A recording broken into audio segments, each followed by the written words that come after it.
boa tarde aos internautas do programa AuTV Mulher.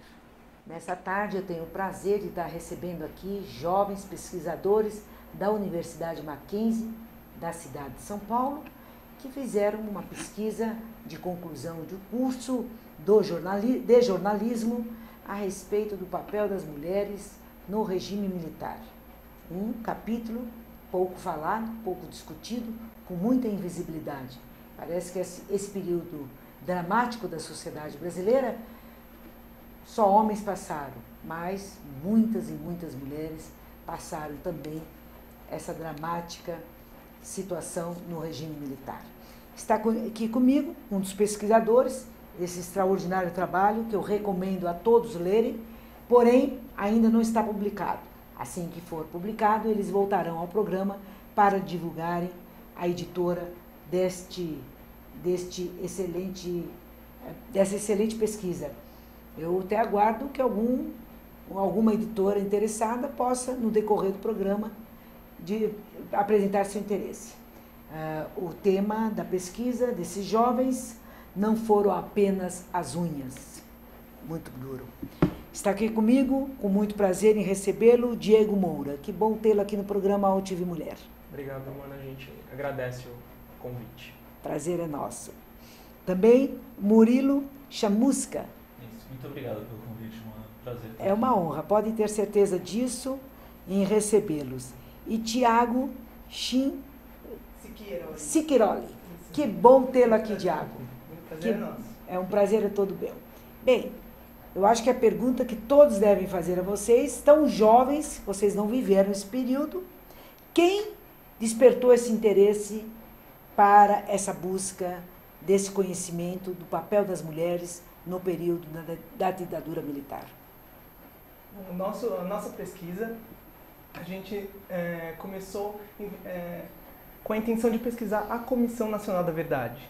Acontece que, desde o começo da pesquisa, a gente foi enviesando ela para o lado do grupo de gênero e violência, porque foi um grupo que nos causou muita curiosidade, gerou muita curiosidade. A gente teve contato com eles nas audiências públicas, lá na Assembleia Legislativa, que foi quando a gente pôde contatar as primeiras personagens do nosso livro.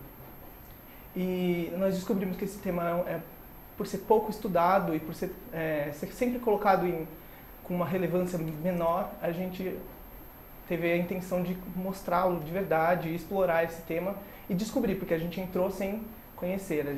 Eu acho, Tiago, que você ele também aparece numa escala menor, porque também o número de mulheres, com certeza, foi menor do que o dos homens.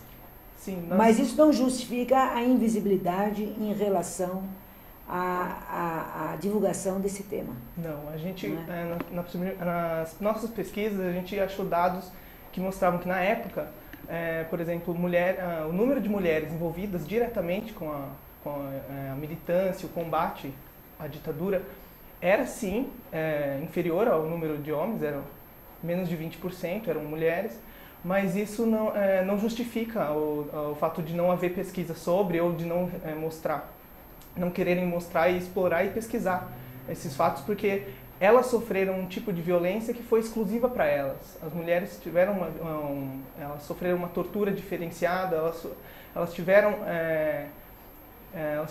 uma violência particular. Que a gente precisou, achou importante pesquisar isso e mostrar. Elas tinham papéis diferentes dentro das militâncias, né?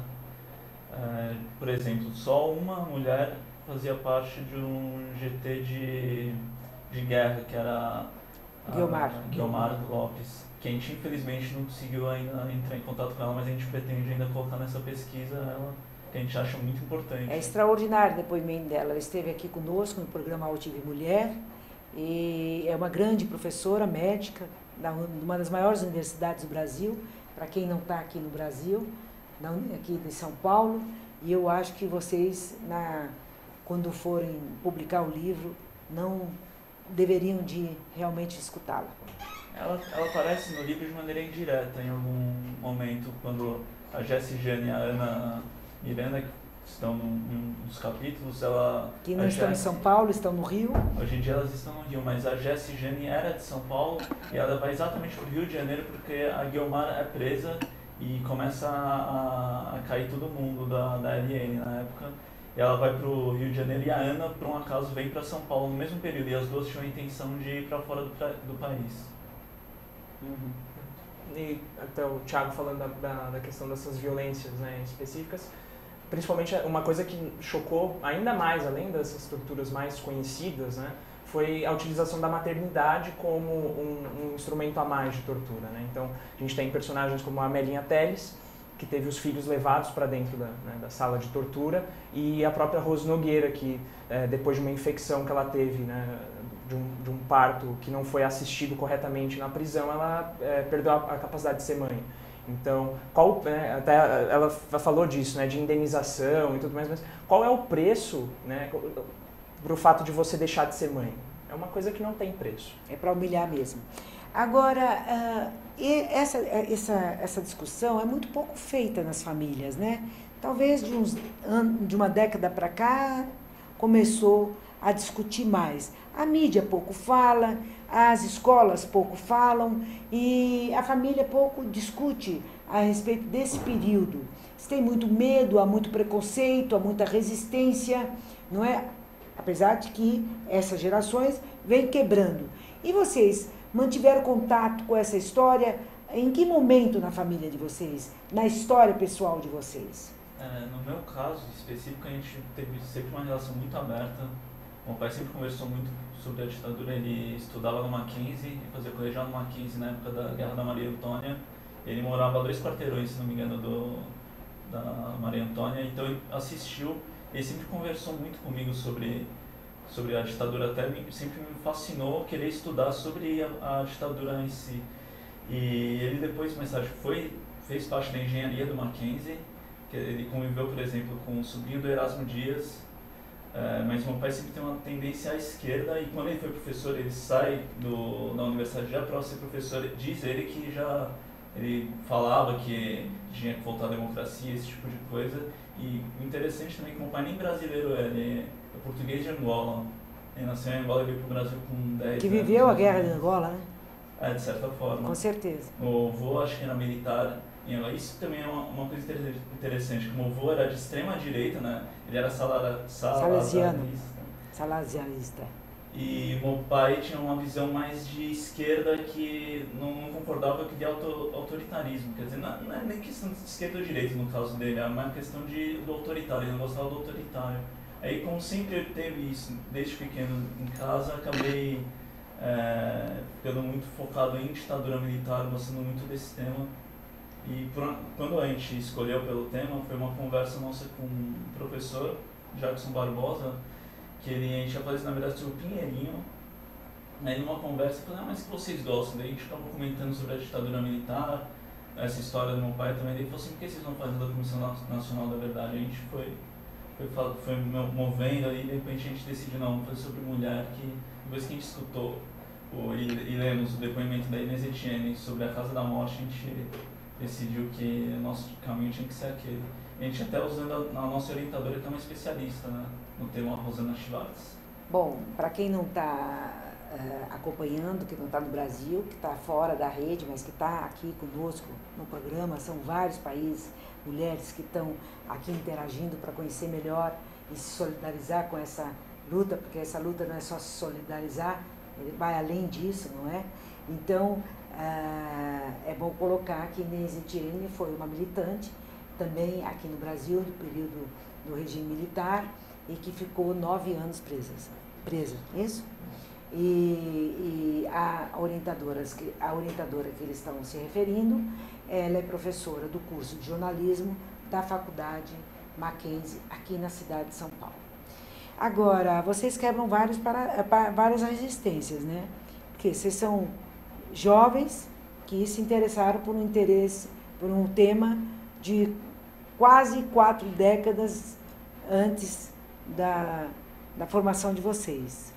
E discutem um tema que é violência e gênero, né? Eu até pensava que no grupo tivesse alguma mulher, que ela tivesse provocado esse interesse, Portanto, nós que somos feministas, que estamos numa rede de mulheres que é a UTV, estamos felizes, porque os homens estão buscando conhecer essa tragédia que é a violência contra a mulher no regime militar, a violência doméstica, a violência do espaço urbano, e eles são jovens, são homens jovens. Então, eu acho que a gente está começando a ver esse resultado de tantos e tantos anos de luta para romper com essa invisibilidade em relação ao papel da mulher na sociedade brasileira. E principalmente num momento tão triste como esse, que é do regime militar. E aí eu pergunto para vocês, quem escolheu esse tema? Não foram apenas as unhas. O nome, ele nasceu... A gente estava numa grande dúvida, né? Então a gente estava tentando agregar o nome mulheres, né? Colocar mulheres para que ficasse uma coisa, né? Próxima do nosso tema, e o nome acabou nascendo de uma conversa que a gente teve com o ilustrador do nosso livro, que foi o Paulo Stocker, e ele nos apresentou a frase do cantor Lobão, que em 2011 disse numa palestra que não era certo você anistiar os terroristas, né, se referindo aos militantes anti-ditadura, e deixar solto e condenar os militares, né, que só arrancaram, que foram apenas umas unhazinhas. E a gente já, né, tinha uma ideia disso, mas o livro comprova aí, né, que não foram apenas as unhas, de fato. Foi muito mais do que as unhas. A gente tem essas histórias dessas mulheres que deram as suas vidas, deixaram as suas vidas, né, como a gente colocou, em modo de espera, para lutar por um país que elas acreditavam que era justo, democrático, contra um regime que foi bárbaro, né? Então, a ideia justamente do não foram apenas as unhas é para contrapor, que de fato não foram apenas essas unhas, que foi muito mais do que... se o fato de arrancar unhas já é grave, a gente coloca isso como um patamar muito maior, foi muito mais grave do que o Lobão possa... É inacreditável. Mas o Diego coloca uma questão muito séria, que aqui, com a anistia no Brasil, se anistiou tanto o torturador como o torturado. Então foi no único país do planeta que isso aconteceu, né? Aqui no país. E hoje nós temos a possibilidade da revisão da lei da anistia, inclusive da autoria da deputada Luísa Erundina. E a gente está buscando, evidentemente, colocar essa discussão cada vez mais nas universidades, nas comissões, nas diversas comissões nacionais do nosso país, né? Porque nós agora, a nossa Comissão Nacional no Brasil começou em 1910 ou 11, Comissão Nacional, acho que foi 11, 2011 foi instalada. 16 de maio de 2012. 2012, então é praticamente 1 ano e meio, né? Isso. Que nós temos na comissão. Então ainda nós estamos num processo de depoimentos, de relatos, ainda temos muito a caminhar para que possamos colocar essa história.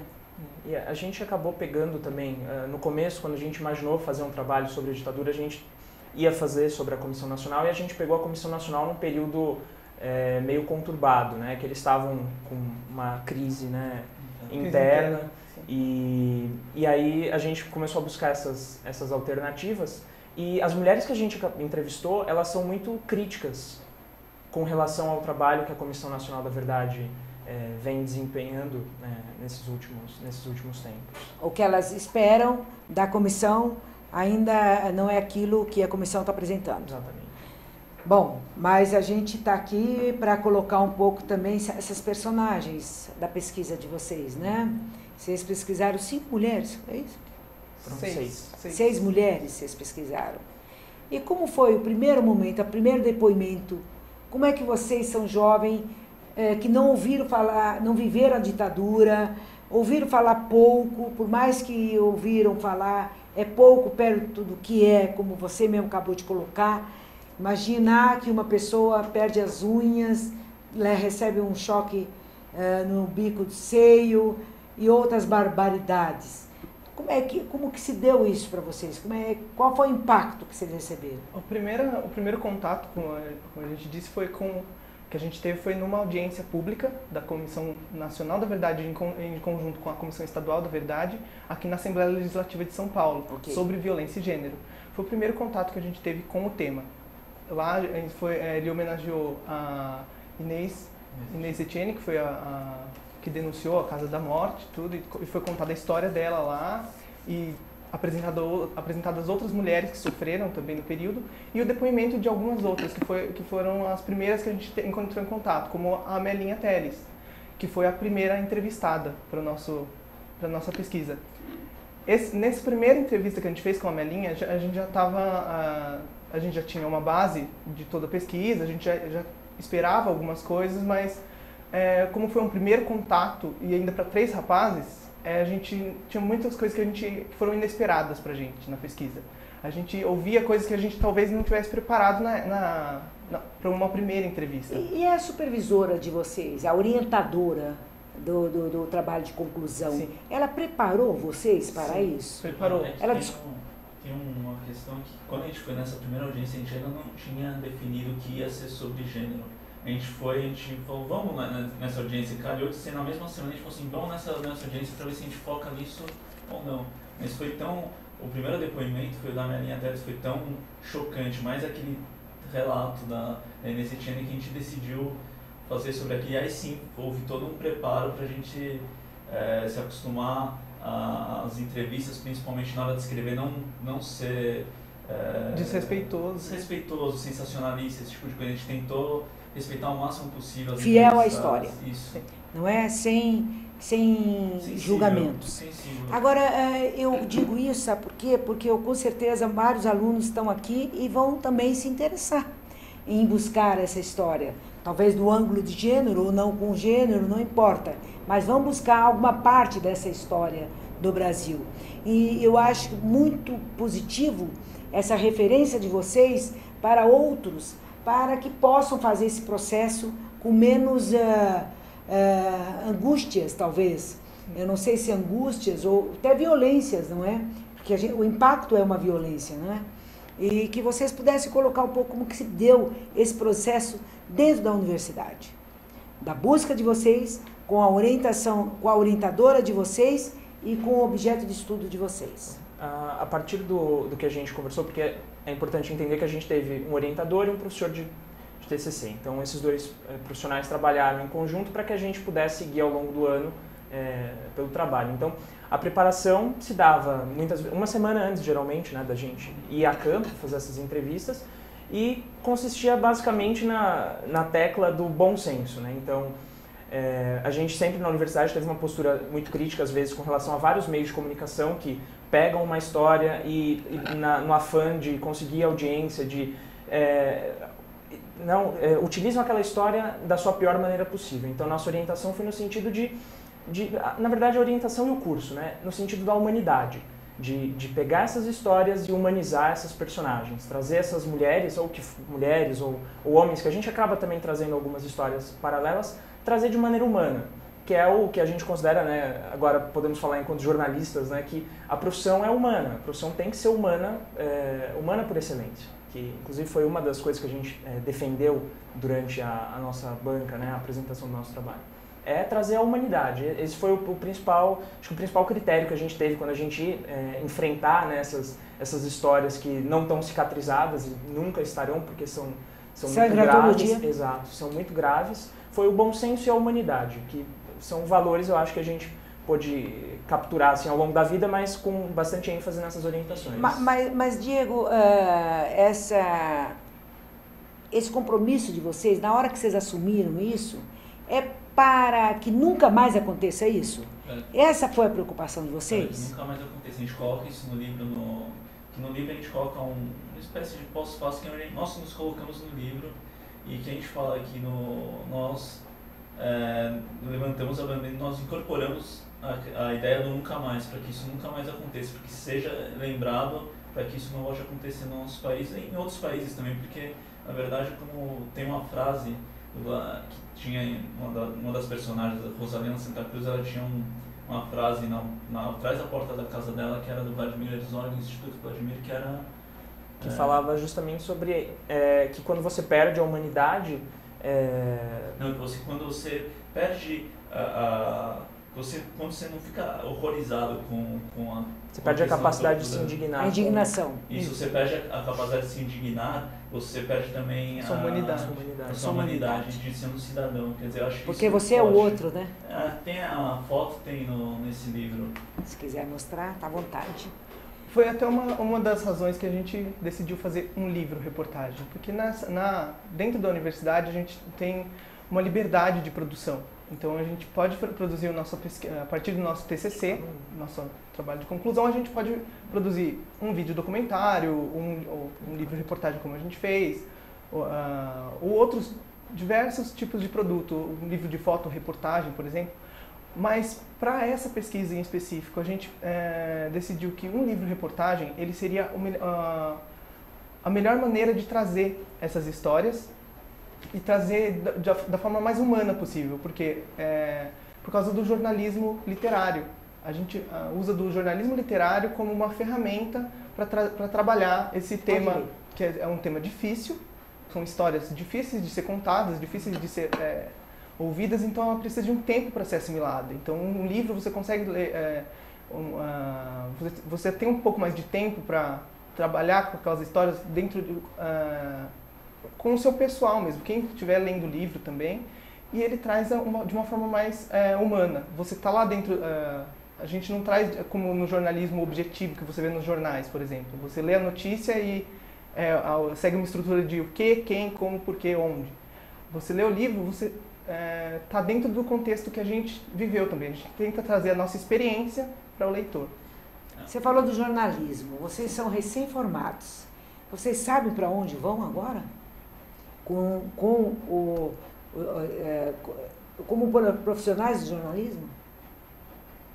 Eu particularmente gosto muito da ideia de livro-reportagem.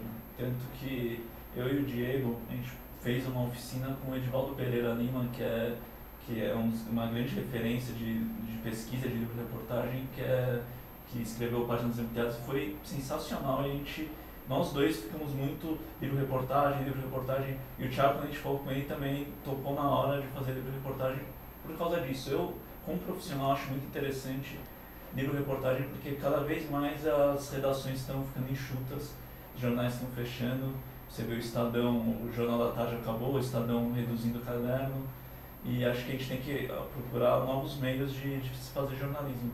Pode ser que a gente use o jornalismo literário na internet, pode ser uma saída, por exemplo. Mas o que eu gosto é desse tipo de se aprofundar na história, não ficar só naquela matéria do hard news, de ficar no dia a dia apenas. De você ter um personagem que você possa mergulhar na vida dele e você extrair o máximo de coisas positivas, de você trazer de fato a humanidade, de você mostrar que por trás, sei lá, uma notícia que vai dizer tantas casas desabaram durante uma enxurrada ou alguma coisa assim. É você não se ater a isso, tantas pessoas morreram, mas quem são essas pessoas que morreram? Quem são os familiares que essas pessoas deixam? Por que isso aconteceu? Quem são os responsáveis por isso? E ir atrás dessas pessoas e você conseguir trazer um lado humano, que eu acho que talvez falte isso, e o livro-reportagem, quando a gente tem essa possibilidade de fazer, é de trazer essa humanidade. Aí a gente está falando a frase exata do Vladimir Herzog, que é: quando perdemos a capacidade de nos indignarmos com as atrocidades praticadas contra outros, perdemos também o direito de sermos considerados seres humanos civilizados. Certeza. Vladimir Herzog foi um jornalista da TV Cultura aqui no Brasil e que foi também morto, vítima do regime militar. E os colegas jornalistas, lógico, não poderiam deixar de falar de Vladimir Herzog. Uma das nossas personagens, ela trabalhou com Vladimir Herzog, a Rose Nogueira, que é jornalista, ela trabalhava na Cultura na época que ele foi preso. Ela também foi presa e por isso ele acaba entrando também de uma maneira indireta, assim como outros personagens, nesse livro. Algum momento passou assim pela cabeça de vocês, depois da guerra, a Declaração de Direitos Humanos, que eu acho que vocês estudaram, lógico, para poder fazer essa pesquisa, e iria ainda acontecer coisas como essas? Acontecerem situações como essas aqui no Brasil, hoje na Síria, que nós estamos presenciando lá, acabando com o território praticamente, assim em alguns países da África, não é? E a gente ainda viver esses dramas humanos, né? Essas pega, violações dos direitos humanos. E aqui, principalmente no Brasil, a gente fala disso também, mais no último capítulo, dos resquícios que a ditadura tem quando a gente fala em violência, né? Então, a gente tem na ditadura pessoas sendo presas, desaparecendo, sendo torturadas, até hoje uma lista enorme de desaparecidos políticos, mas aí a gente fala, não, estamos num regime democrático, acabou a ditadura. Na verdade, a gente tem muitos resquícios. A gente fala do caso do Amarildo, por exemplo, né? Que desapareceu, ele foi torturado, desapareceu e ninguém sabe. A própria polícia militar, né? Que é um dos resquícios da ditadura militar. Então, a gente tem todas essas violações. Às vezes a gente fala, né, de outros lugares também, e muitas vezes a gente deixa de pegar o que está mais próximo até da gente, né? E isso é tão positivo da parte de vocês, eu quero aqui cumprimentá-los em nome dos nossos internautas que estão aqui, não é? Mas como eu não vou abrir muito para pergunta hoje, porque está enchendo muito, e eu quero agradecer muito a todos os internautas que estão aqui conosco, para que vocês possam voltar outra vez para fazer mais essa interatividade, você internauta. Agora nós vamos mais apresentar esse trabalho de vocês para que a rede conheça, para que pessoas no Brasil ou fora do Brasil possam conhecer esse dramático capítulo da história brasileira, não é? E cada vez que se discute isso, é para que realmente nós possamos nunca mais ter isso, né? Para que nunca mais se mate só porque está desconfiado que a pessoa pode ser alguma coisa, né? Mesmo que ela tem que ser no estado de direito presa, mas não tirar a sua vida, não é? Então, eu acho muito importante jovens como vocês, pesquisadores, hoje já profissionais, jornalistas, estar levando isso para as universidades, isso para as comunidades, para que rompa com essa invisibilidade disso, porque muitos ainda não sabem o que de fato aconteceu lá. Isso você tocou um ponto que mexeu com a gente desde o começo da nossa pesquisa, que a gente tinha uma preocupação de não deixar essa pesquisa morrer, de não fazer um trabalho que fosse ser encostado na estante e fosse empoeirar. A gente queria fazer uma coisa para dar procedência, a gente queria fazer um trabalho que servisse de base para outras pesquisas e de estímulo para uma reflexão sobre o assunto. Que é um assunto difícil e precisa ser contado, é uma história que a gente precisa conhecer para não repetir. Para não acontecer nunca mais esse tipo de violência que é um absurdo. A gente vê de acordo com esse trabalho, é um absurdo. Como a comissão ela tem um trabalho, a Comissão Nacional tem um trabalho que vai planejado até o ano que vem, então a gente por pegar no meio do processo, no meio do trabalho deles, então para a gente também houve também algumas dificuldades por pegar. Mexeu com um grupo que também está fazendo uma pesquisa, a gente fazer uma pesquisa em conjunto, então isso trouxe muitos obstáculos para o nosso trabalho. Mas agora, no final vamos dizer que foram 9 meses de trabalho assim, sobre essa pesquisa mesmo que a gente fez, ao final desses 9 meses a gente pode concluir que a gente conseguiu fazer o que a gente queria, mas a gente quer dar continuidade, a gente não quer deixar morrer agora esse trabalho, a gente quer dar procedência, porque se o trabalho deles vai continuar até o ano que vem, a gente não pode, é uma coisa mutável, a gente está trabalhando com uma história que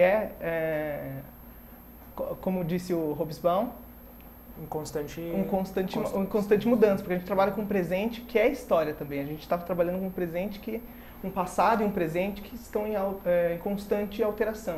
Então a gente tem que ser mutável junto, o trabalho tem que continuar. Agora, vocês sentiram facilidade, assim, por exemplo, na hora da busca, da pesquisa, vocês tiveram acesso aos arquivos ou tiveram algum obstáculo em relação a isso?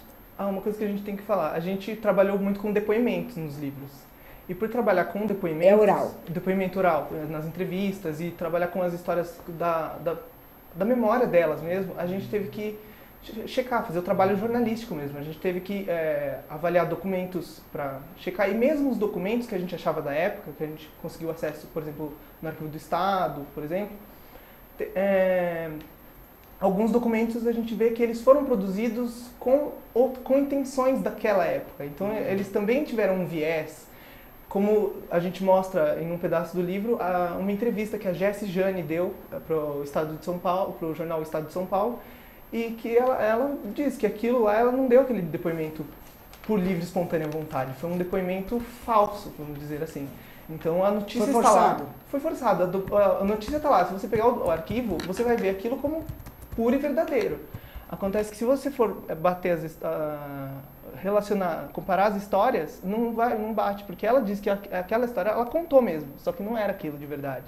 Então a gente teve todo esse trabalho de avaliar e essa apuração das histórias, porque é a parte mais jornalística mesmo, para a gente trazer ser o mais fiel possível à verdade. Uma coisa importante que a gente se preparou... Então você está dizendo que ainda a mídia trata essa questão não com todo o rigor, fiel ao que os que estão fazendo o depoimento? Não que a mídia não trate, mas que é preciso tratar.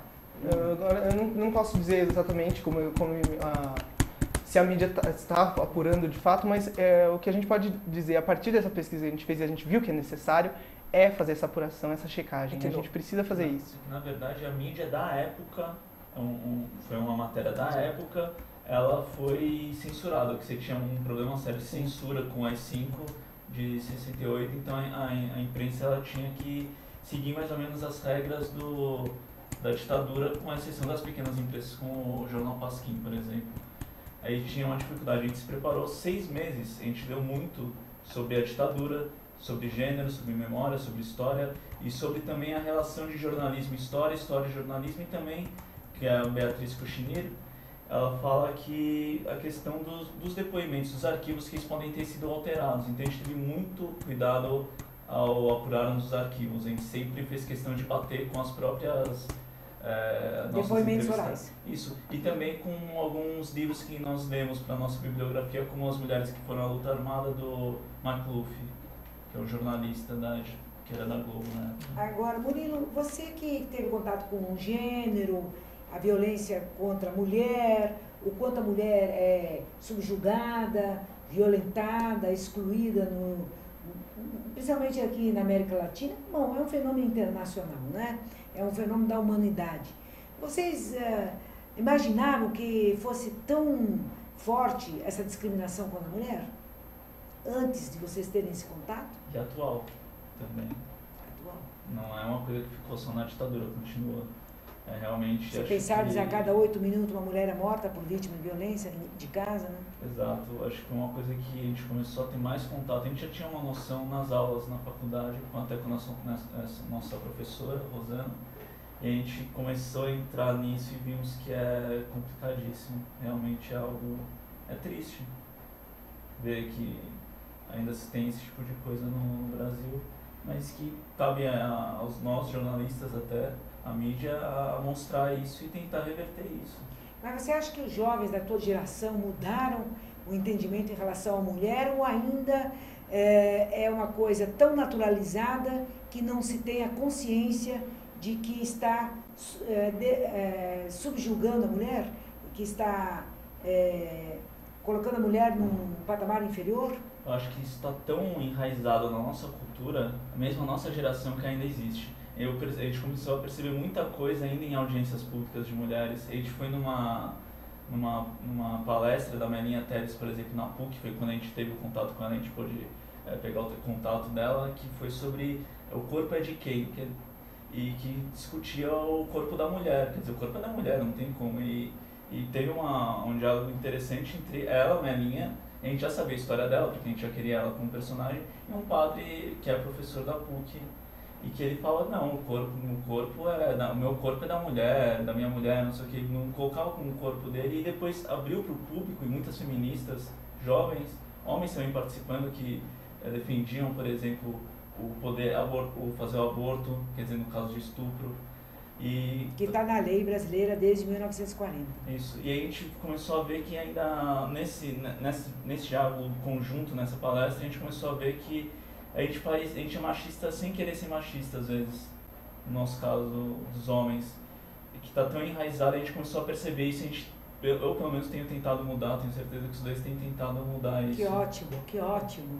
E aí vocês percebem outros colegas, amigos, na convivência, no local de trabalho, na rua, o quanto isso ainda é forte em relação à mulher, né? Se pensar que no seu direito de ir e vir das mulheres, elas são abusadas, molestadas no trem, nos ônibus, no metrô, né, nos espaços urbanos, né? A gente tem acompanhado algumas discussões, existem alguns grupos feministas que estão surgindo agora, de gente da nossa geração, da nossa idade, assim. E nesses grupos são compartilhadas histórias, que a gente vê fatos e depoimentos de mulheres, de jovens agora, atualmente, sofrendo esses tipos de violência no trânsito, nas ruas. E a gente vê o quão importante é mudar essa nossa mentalidade, porque às vezes as pessoas confundem o que é ser feminista e o que é ser machista. As pessoas não entendem muito bem, acham que o ser feminista só a mulher é feminista, porque ela está lutando para subjugar o homem. Não, o feminismo não é isso. Ele não é um conceito diferente. E a gente vê que é importante alterar a partir da nossa, inclusive a nossa modo de falar, a nossa linguagem. A gente vê que está enraizado na nossa cultura às vezes a gente é machista sem querer, inclusive quando a gente se expressa, porque a gente vai falar alguma coisa e a gente não aprendeu a dizer aquilo de outra forma. A gente diz... esse foi um cuidado que a gente teve no trabalhar o texto, na argumentação, porque às vezes a gente pode ofender ou pode criar estereótipos que... Reforçar estereótipos, e isso não é a intenção. A gente precisa mudar isso na sociedade se a gente quiser lutar pelos direitos humanos de fato. Porque uma das nossas propostas, que até a gente falou isso na apresentação, é inserir a mulher não como um sujeito histórico, mas como uma sujeita histórica, né? Porque a gente avaliou, inclusive, que o machismo está na língua também. Então, a gente pega todas e todas, né? Boa noite a todas e todos. Então, essa ideia de você pegar a língua que é machista e você, de alguma forma, tentar subverter isso para você trazer a mulher primeiro num pé de igualdade. Então, essa foi a nossa proposta, de trazer a mulher como sujeita histórica, colocar ela nas páginas do... Bem, Diego, eu estou aqui com a minha rede, hoje é um dia para nós, jovens, falando de que o feminismo não é para ocupar o espaço do machismo. Porque quem acha que as mulheres, que o feminismo é para reproduzir aquilo que o machismo reproduziu no decorrer da humanidade, não sabe o que é o feminismo. Porque o feminismo é exatamente a paridade, a igualdade. Somos diferentes, porém somos iguais nos direitos.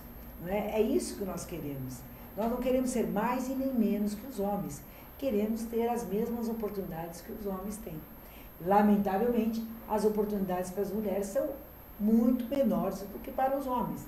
No mercado de trabalho, as mulheres que hoje estão no mercado de trabalho ganham 35% a menos que o homem, branco. Quando se trata de mulher negra, essa mulher negra ganha 10% a menos do que a mulher branca. Então vejam a discriminação, como que se dá a questão das oportunidades, como elas são tão menores para as mulheres. E o feminismo, que é um entendimento em relação à sociedade, é para exatamente sair desse mundo de discriminação, não é? E dar oportunidades iguais para homens e mulheres. E eu tenho uma imagem do feminismo muito bonita, que eu digo que o feminismo é como o corpo de um avião. Um avião é a democracia, é o país. Ele não pode ser plenamente justo e igualitário se ele tiver só uma asa. Ele nem vai voar, ele vai ser manco, vai ser pela metade. Então, ele só pode voar ou consolidar a democracia quando as duas asas estiverem em equilíbrio, quando o homem e a mulher estiverem no mesmo patamar. Num congresso nacional como o nosso, nós só temos 10% de mulheres no parlamento, a gente vê o quanto as mulheres brasileiras ainda precisam avançar muito em seus direitos, em seus diversos espaços de poder. Não é? Mas a gente está avançando, ao ponto de termos hoje aqui na UTV 3 jovens recém-formados de uma universidade que pouco discute sobre isso, né? Agora está discutindo, isso é bom, e trazendo um tema tão importante como esse. Eu quero agradecer muito a presença de vocês e dizer que eu me coloco à disposição, o programa AUTV também, e eu vou passar por escrito para vocês todas as perguntas, para que vocês possam ou voltar, ou vocês passam por e-mail. Eu gostaria de ouvi-los aqui nas considerações finais nesse programa AUTV Mulher, da importância nesse espaço para divulgar esse trabalho e não ficar só na divulgação, né? Ir além disso, né? Fortalecendo essa pesquisa para que muitos e muitas possam de fato conhecer esse dramático momento que não foram apenas as unhas.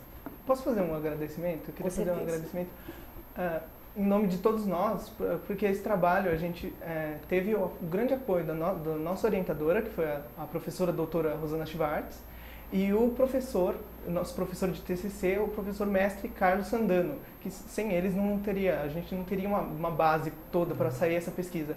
Porque desde o começo nós entramos como qualquer outra pessoa entra num tema novo, começa a aprender um tema novo, totalmente ignorantes. A gente tinha noção da noção histórica, mas em específico a violência de gênero, a gente não tinha tanto uma base, entendeu? A gente foi ganhando de acordo com a pesquisa. Isso foi muito importante.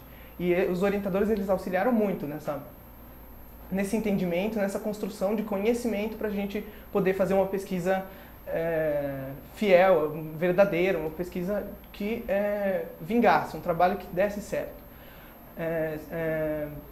Eu queria agradecer também aos dois, porque sem eles nem eu não teria conseguido nós como um grupo conseguimos fazer isso e 3 rapazes. Eu queria explicar esse negócio. É uma dúvida que que desde o começo da pesquisa, e para todo mundo que a gente conta isso, todo mundo que esteve envolvido e apoiando esse projeto, sempre ficou aquele ponto de interrogação. Por que 3 rapazes pesquisando sobre mulheres? Mas como assim? Isso é feminismo. Isso foi, na verdade, foi uma pura curiosidade nossa. A gente caiu nesse tema assim, por curiosidade. A gente viu o quanto ele era importante. A gente viu que não dá para limitar um tema de violência de gênero às mulheres. Não, ele tem que ser discutido para a sociedade inteira, porque direitos humanos só da mulher, não são direitos do homem ou direitos da mulher, são direitos humanos. E todos nós somos humanos. Muito bom. Eu queria agradecer muito às nossas entrevistadas, que a gente coloca isso no livro. Quem são as autoras do nosso livro são elas. Coube a nós escrever apenas, contar com o que a gente aprendeu, as nossas técnicas de jornalismo, que a gente aprendeu na faculdade, que é muito importante, mesmo que algumas pessoas defendam que não precisa ter uma formação acadêmica para ser jornalista. Eu discordo, acho que precisa. E que elas foram realmente as autoras desse trabalho. Sem elas, realmente não vingaria. E tem uma passagem que a gente até conta no livro que eu achei muito forte, que foi com a Rosalina Santa Cruz, que a gente estava no hall social do prédio dela, que ela mora 2 quarteirões da minha casa por coincidência, e ela foi encontrar com o netinho dela estava brincando lá embaixo, e ela perguntou pra gente por que 3 rapazes, a gente explicou tudo, né? A gente falou, a gente ia fazer da Comissão Nacional da Verdade o que é verdade para cada um deles. Só que a gente teve um problema com a assessoria de imprensa deles, que eles não deixaram de jeito nenhum a gente entrar em contato com eles. Aí a gente contou como a gente chegou nesse tema, e ela falou assim, que bom que vocês chegaram nesse tema, porque fico muito obrigado por contar a nossa história, porque a dessas pessoas tem por aí, só que a nossa não tem. E também que muitas pessoas que lutaram contra o regime já estão morrendo. Se todo mundo morrer, poucas pessoas vão poder conhecer a nossa história e talvez isso possa acontecer de novo, esse tipo de atrocidades que aconteceram na ditadura militar. Isso acho que foi muito forte, porque acho que tem a questão maternal da mulher, que perdeu um filho, mas acho que como nós somos muito jovens, acho que a gente tem uma coisa maternal, de filho, né? Da gente se colocar como filho. Imagina isso poderia ter acontecido com nossas mães. A minha mãe, por exemplo, poderia ter ocorrido isso com ela, ainda bem que não aconteceu. E até também agradecer você pelo espaço que proporcionou a gente aqui e falar que a nossa proposta foi justamente essa. Então, a gente mergulhar nessas histórias dessas mulheres incríveis que a gente conheceu nesse ano, e como o Murilo falou, que sem elas, de fato, a gente só escreveu, né? As mulheres, elas proporcionaram a gente essas histórias e dividiram esses momentos tão difíceis, né, com a gente. Então, a gente tem esse sentimento mesmo de agradecer e a gente tem a consciência de que o nosso trabalho ele é um grão de areia, né, perto do que a gente ainda quer fazer e do que a gente acha que, enquanto jornalistas agora formados, a gente espera para a profissão, né, os desafios que a gente vai encontrar e que a gente possa aplicar o que a gente conheceu aí, que é basicamente a humanidade, de você mergulhar nessas histórias e você ter a humanidade, a sensibilidade de contar, sabendo que a pessoa que está ali poderia ser você, que é você e é uma pessoa, um ser humano que tem, né, os mesmos sentimentos, as mesmas coisas que você. Bem, eu quero agradecer demais a presença de vocês. Eu quero dizer que quem agradece aqui sou eu, é o programa UTV Mulher, todos os nossos internautas que interagiram conosco no decorrer dessa uma hora, desse aprendizado, né? Como é bom, eu trabalhei com o professor Paulo Freire, ele dizia que o educador é aquele que deixa a presença no educando, né? E o educando no educador, né? Então, esse encontro do educador com o educando com o educador, é que gera essa produção. E como é bonito você falar dos seus dois orientadores, né? Como é bom. E fazer essa referência, que o trabalho sempre é conjunto, né? Ninguém faz nada sozinho. Então, isso para nós é um grande aprendizado. Isso é importante, relembrar sempre dessa caminhada conjunta. E quando uma pessoa sofre o que sofreu, quem sofre é a humanidade. Então, esse é um momento que a humanidade é afetada também, seja meu parente de sangue ou não, mas é um cidadão e uma cidadã. Então, em nome desses que passaram por essa história, vocês que buscaram discutir, pesquisar essa história, que no nosso país nunca mais aconteça o que vocês estão contando aqui, nesse livro, nesse trabalho, não foram apenas as unhas. Obrigada, meu internauta. Até o próximo programa UTV Mulher. Mulher de verdade, sim senhor.